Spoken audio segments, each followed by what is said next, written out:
अस्सलामु अलैकुम वरहमतुल्लाहि वबरकातुह।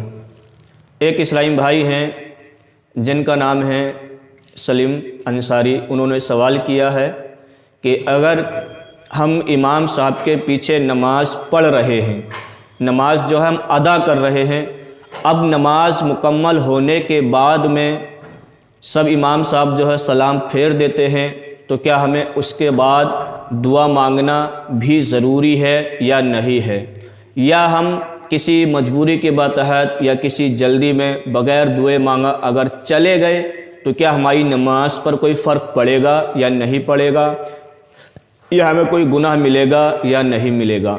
तो इसकी वजाहत करते हुए नाज़रीन किराम, अगर आप चैनल पर नए हैं तो सबसे पहले चैनल को सब्सक्राइब कर लीजिएगा ताकि हर आने वाली वीडियो की नोटिफिकेशन सबसे पहले आप तक पहुंच सके और आप दीनी मालूमात हासिल कर सकें। तो आइए मसले की वजाहत करते हैं और इसको बगौर सुने। गुजारिश है पूरे मसले की तहकीक सुने और इसको दूसरों तक भी पहुंचाने की कोशिश करें। हर नमाज सलाम फेरने पर मुकम्मल हो जाती है। क्या है कि जो भी नफली नमाज हो, सुन्नत नमाज हो या सुन्नत मुअक्किदा हो, गैर मुअक्किदा, फ़र्ज़ हो, वितर हो, जो भी हो, सलाम फेरने के बाद में क्या है वो नमाज हमारी मुकम्मल हो जाती है। उसके बाद जो दुआ मांगी जाती है ये नमाज में दाखिल नहीं है। जो नमाज के बाद में हम जो दुआ मांगते हैं ये नमाज में दाखिल नहीं है।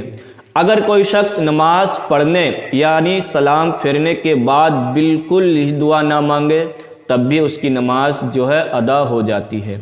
यानी कि जो इंसान नमाज पढ़ने के बाद में सलाम फेर दिया इमाम साहब ने, अब इमाम साहब के साथ साथ अगर बिल्कुल ही दुआ ना मांगे और वो चला जाए तब भी क्या उसकी नमाज हो जाती है, नमाज में कोई फ़र्क नहीं आता है।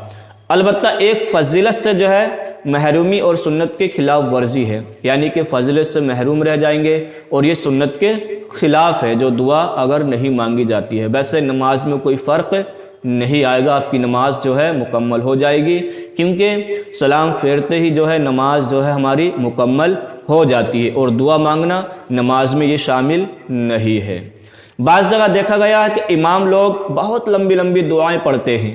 क्या बाज़ जगह ये भी देखा गया है कि इमाम साहब जो होते हैं बहुत लंबी लंबी दुआएं मांगते हैं और मुक्तदी कुछ बखुशी और कुछ रगबती से मजबूरन उनका साथ देना चाहते हैं। यानी कि बाज़ जगह इमाम साहब जो तो लंबी लंबी दुआएं मांगते हैं और जो बाद मुक्तदी जो होते हैं खुशी के साथ दुआ मांगते हैं और बाज़ मुक्तदी जो होते हैं बेरगबती से उनका साथ निभाते हैं। और कोई बग़ैर दुआ मांगे या थोड़ी दुआ मांगकर इमाम साहब का पूरा साथ दिए बग़ैर चला जाए तो उस पर एतराज़ करते हैं। यानी कि थोड़ी दुआ मांगी इमाम साहब के पीछे और वो बीच में चला गया या बग़ैर दुआ मांगे ही चला गया तो उस पर लोग कुछ क्या है एतराज़ करते हैं और बुरा जानते हैं। ये सब उनकी गलत फहमी है। क्या है ये सब जो एतराज़ करते हैं तो ये सब क्या उनकी गलत फहमियाँ हैं। इमाम के साथ दुआ मांगना मुक़्तदी पर हरगिज़ लाजिम और ज़रूरी नहीं है। इमाम के साथ दुआ मांगना मुक़्तदी पर जो है दुआ मांगना ज़रूरी हरगिज़ ज़रूरी नहीं है। वो नमाज पूरी होने के बाद फ़ौरन मुख्तसर दुआ मांग कर भी जा सकता है। यानी कि इमाम साहब ने सलाम फेर दिया, अब वो अपनी दुआ मुख्तसर मांग कर भी फ़ौरन जा सकता है।